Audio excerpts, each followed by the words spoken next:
Namaste, good morning. Welcome to episode 4 of season 2.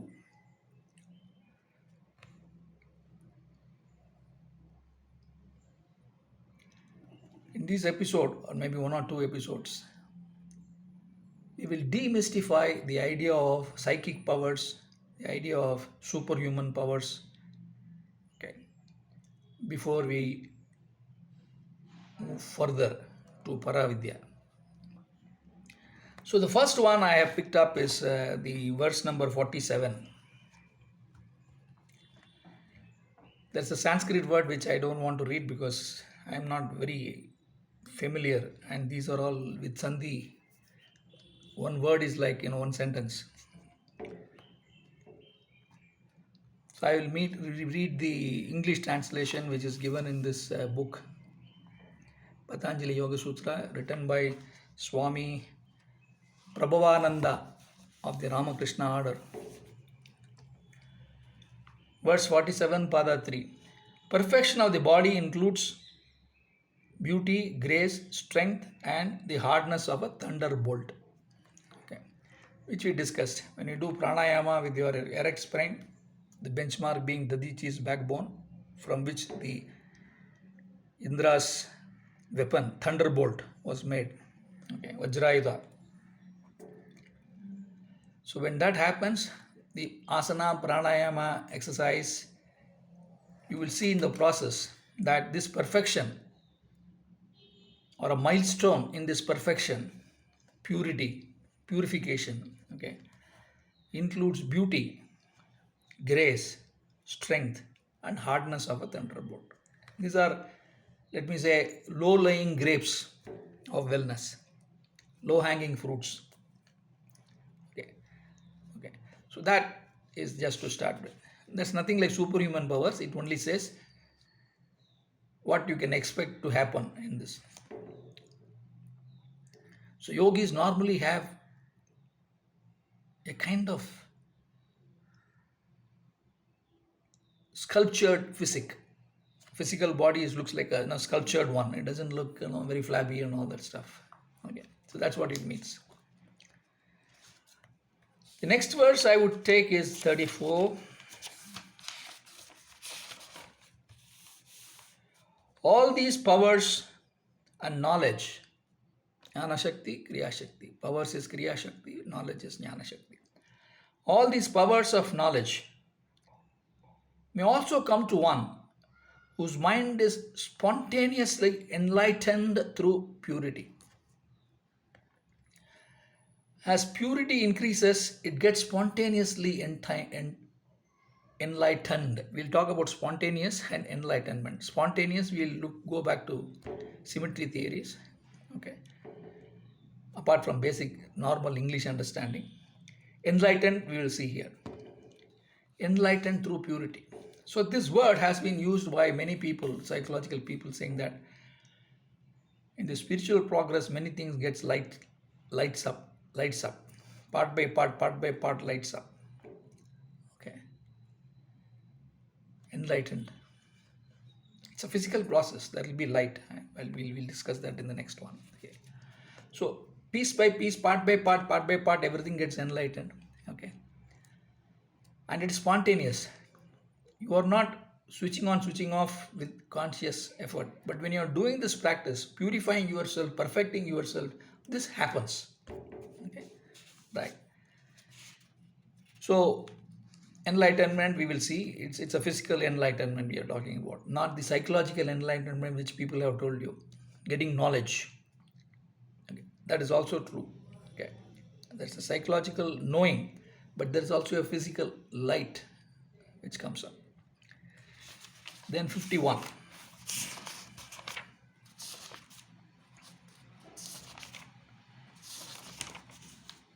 51 says, 47 says that all these powers come up. Okay, as you keep purifying and perfecting your body. Okay, 51 says, by giving up even these powers, the seed of evil is destroyed and liberation follows. That means for liberation, which is Paravidya, Moksha, you have to give up these powers. If you don't give up these powers, you will be a powerful person, knowledgeable person, but you will restrict yourself to the universe. This karma, we'll discuss in when you go to Vedanta. Okay? Just because you have these powers and knowledge, you will be held within the universe because it is restricted to universe related knowledge and powers. You are not going to get liberated from this universe. Moksha actually means liberated from universe. Okay. Getting free of prapancha, the panchabhuta universe. Okay. Like they say, Purusha getting free of prakriti. Atma seeing itself as different from Jagat. Jagat is universe. Okay. So, if liberation, if that is the definition, getting stuck in the knowledge and powers of this universe, be it individualized knowledge and powers, or be it breaking the limitations of individualization and then moving into cosmic knowledge and cosmic powers. Either way, you are stuck. Okay. So you have to transcend that. So you have to give up all this. That takes us to ultimate in Vedanta, Advaita, and all that stuff that we'll see later. But first, we are still here. We are talking about the Apara Vidya, Vidya, and Mahavidyas. Okay, Dharana, Dhyana, Samadhi. Okay, Samyam, Layam, Aikyam, Nasham. Okay, and all this stuff. So we need to keep this in mind. After telling all these 40 superhuman powers, Patanjali says, by giving up even these powers, the seed of evil is destroyed and liberation flows. Why is it called the seed of evil? Because the difference between godliness, which is called divine, okay, and demonic, which is Rakshas and Asuras and all that stuff, okay, is that when you give up, you move in the godly, so-called godly route. If you don't give up, you can be very powerful as Rakshas and Asuras, but still you are held up only here. Okay, that's why it's called the evil route. In the Shakta Marga, it is called Vama Marga. That means left-handed practices. Okay, left-handed practices doesn't mean that you are using left hand. All it comes from a very metaphorical stuff that whenever you do something, you face sitting in the east, the sun. Okay, when you face the east, south comes in the right, okay, north comes in the left. Okay, the godly marga is associated with south facing, Dakshina Murti. Okay, south facing. The Vama marga, which is on Vama, this is Vama, okay, is on the left, which is called Vama Deva. Okay, so when you go face the left, and therefore it keeps you within. Similarly, in Ardhanarishwara, Shiva is seen here, Shakti is seen here. So if you are only stuck with Shakti, okay, you are likely to be, not likely, you will be held up or locked up in universal powers. Maybe you have crossed individual limitations of superhuman nature, but you are locked up with universe. You have to move to Shiva, which is Dakshina Murti, the right side. Okay. So the right-handed, left-handed, if you have read some English like translations, it basically means that. The Purana talks about Ardhanarishwara, which is right and left. Okay. The Shakta Marga talks about Vama Marga and Sattvic Margas. Ideally, it should be called Dakshina Marga, but it's not called Dakshina Margas. Okay. And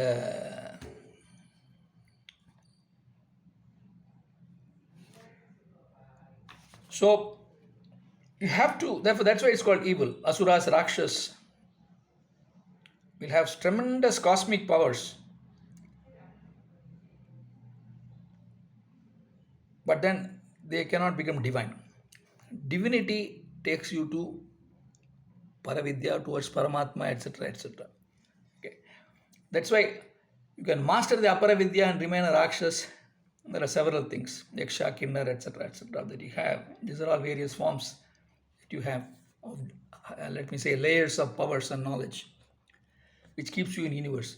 But then you should know that they all exist, they are all possible. You can practice that, you can master that, but that's not for you. Okay, you can reach the Jivan Bhima Nagar signal, but don't take the left, take the right. Okay, that's exactly the kind of stuff. Okay. So with that caveat, we'll get into the 6 powers which I want to deal with some detail so that you understand, because most of us without this understanding get stuck and do sadhanas only on these kinds of stuff. You get, there's a certain amount of attraction, there's a certain amount of pull that the idea of superhuman powers has on you. Okay. And many people talk about it, and therefore, you say, I want to have that, I want to see what it is. Okay. So just to demystify that, okay, I want to deal with this. We will take 41 now and look at it in detail, at least try to complete it in this episode itself.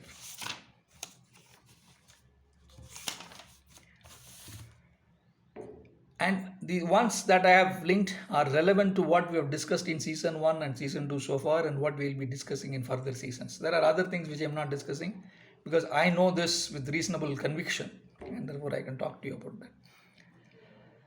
By controlling the force which governs the prana, he, that means a yogi, can surround himself with a blaze of light. I mean, you would have seen the halo, no? Halo, people put halo behind Buddha, halo behind Krishna, halo behind Vishnu, okay, halo behind any god, a light. He says a yogi, by controlling the force which governs the prana, he can surround himself with a blaze of light. That means with pranayama itself.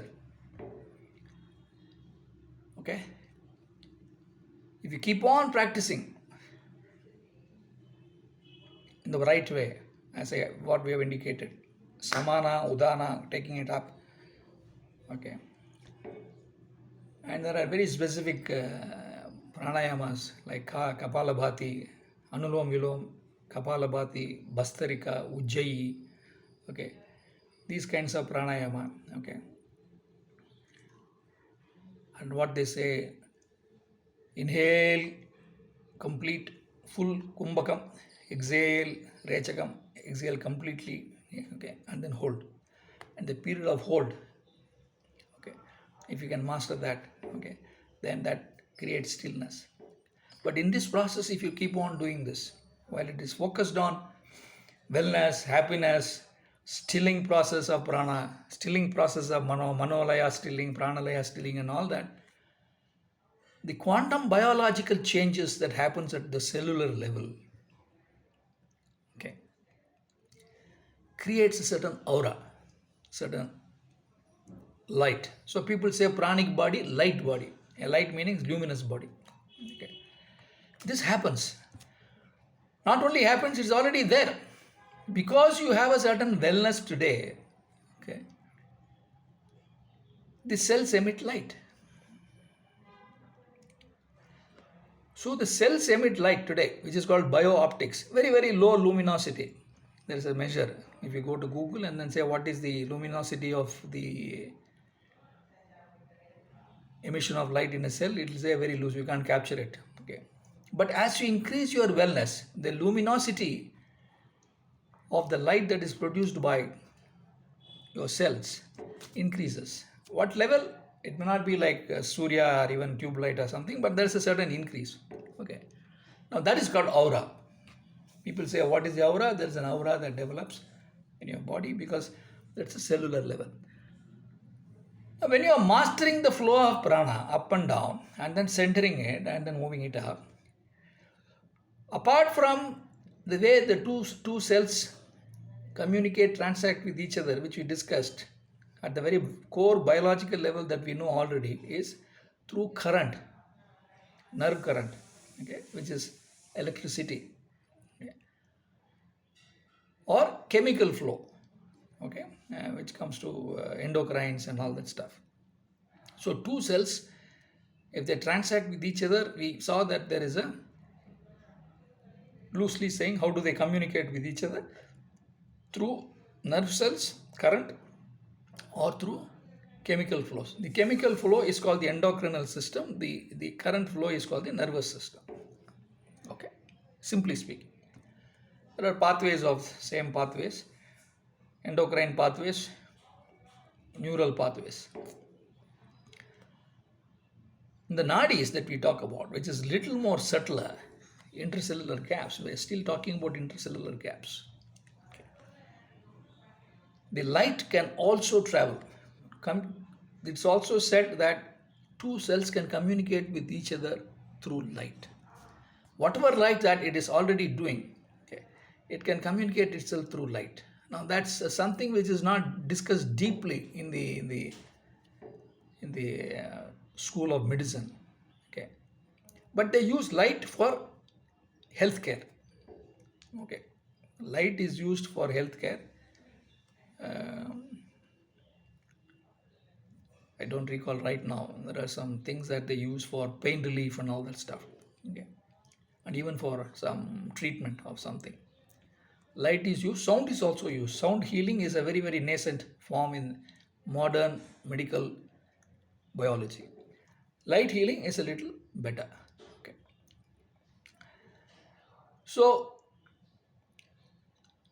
if apart from when you do prana, when you increase your prana shakti, okay, when you increase your welfareness, your life force, the bio-optics of this system, which is very, very, very small nature in form of luminosity, gets intensified in luminosity. So much so that you can capture that in an image. Like you capture your X-rays, like you capture your MRIs, okay, CT scans, okay.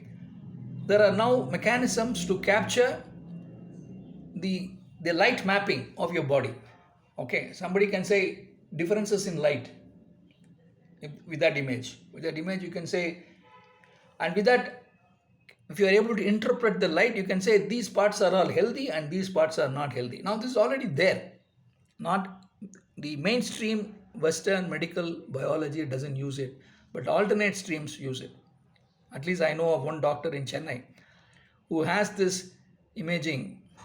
He's basically an MBBS doctor who has interest in alternate medicines. He has gone to Korea, China, Germany, US, looked at all the alternate medicines, and he practices several of them. Okay, he uses this as well. He uses image and then gives treatment and then takes an after image and then see how it has changed. So it's a pioneering effect that he is doing. Okay. So in the height of wellness, this light,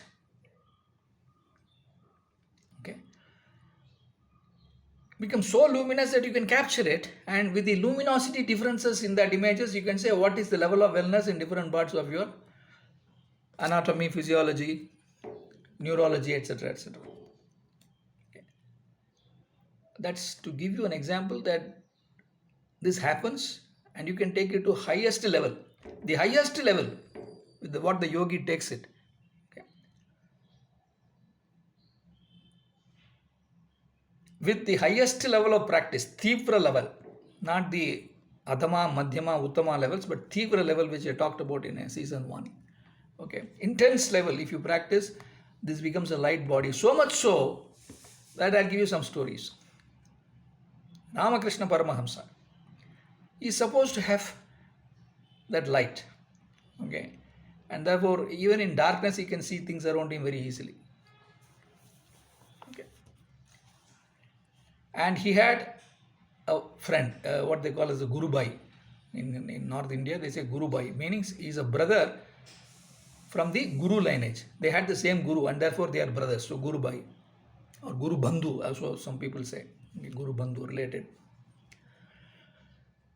who had mastered this so much that he can see that light here as a white light. Why white light? Because the shades of light that you have here is like Vibgyor, the seven shades that you have.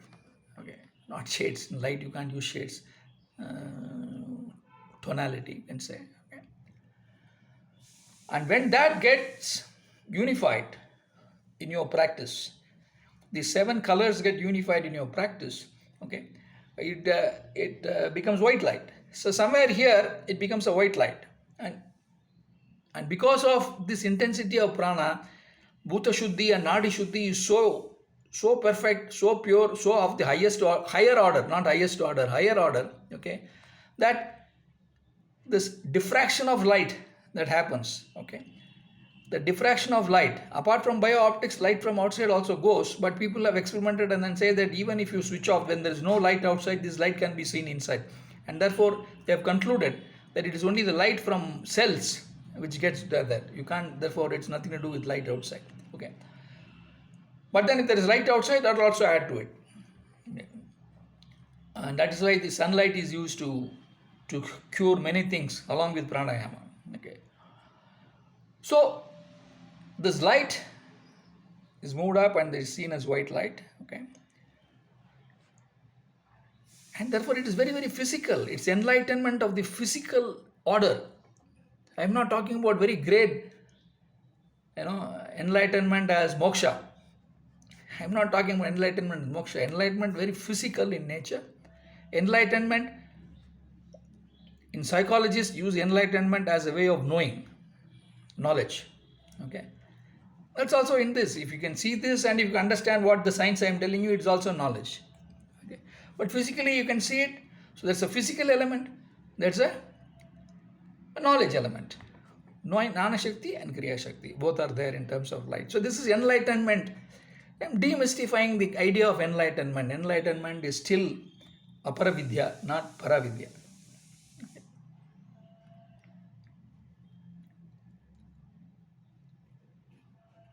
So the aura is scientifically true, but it is taken to highest level by yogis and maharishis because of their practices, the sadhana that they do. So in one of the Aparavidyas, one of the stages is light. That means you talk about prana, you talk about Shakti, then you talk about light. So much so that Veda says, look at your inner light. So many people say, I'm looking at, but I'm not seeing any light. You can't see light because it is to do with Bhuta Shuddhi and Nadi Shuddhi. Okay? When Bhuta Shuddhi and Nadi Shuddhi is also there, you can see the light. Many people say, let me see if I do this, if I get the light, then you don't get any light here. Maybe some purple light you will get, which is here, related to this part. Okay. But then, with Bhuta Shuddhi, Nadi Shuddhi, Yama, Niyama, Asana, Pranayama and Pratyahara, highest level, intense level, if you take, you can see the lights at various chakras. Of course, Patanjali doesn't use nadis and chakras, he only uses pranayama. Okay, but if you take the Shakta Marga chakras, at various chakras, there are supposed to be various different kind of level lights, 7 level lights. Okay, Vibhyor, okay, rather this way, ulta, violet, indigo, blue, etc., green. And then when in this process of not distracting, okay, not scattering that, not scattering your prana, not scattering your Shakti, not scattering your light, but you are integrating them, creating a dharana of that, okay, and with that dharana, once you get hold of it, you hold on to it, dhyana, concentrated, focused, and slowly and steadily you will get absorbed into that, which is samadhi. So dharana, dhyana, samadhi, once you get to see your light inside, okay, with the highest level of force of prana, okay, that is one yoga method of yoga, but it is still taking you higher levels, but not till the end. Okay, we'll come to what happens at the end. Okay. So many people therefore say that Shakti is at Mooladhara level. There is light from here. The integration of light starts from here. When you start seeing light, that means your prana force has moved up in terms of chakras. Okay, and then it is slowly coming in and you have to go through this and then come here. Okay. So that's about enlightenment. I'll stop there. Shakti is Kundalini Shakti, which is Mooladhara level. The same way you have to build all the Shaktis together and take it to Shiva. Okay. Nada Yoga. Nada is sound. I use it as sound as a simple translation. Nada also, there's a lot of vibrates, cells vibrate, and therefore there is a certain sound that gets created. Like the light gets ekagrita, sound also gets ekagrita. The internal sounds of your body gets anahata starts here, but nada starts from Manipuraka, which is in the navel area. Shakti starts from Mooladhara. Nada starts from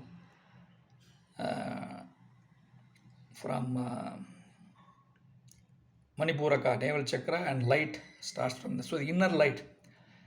Atma also they say it is here in the Rahasya Guha, hidden. When they say hidden, we are talking, whenever they say Rahasya, hidden, Guha, Guhya, etc., assume that we are talking about quantum biological levels, not at gross biological levels.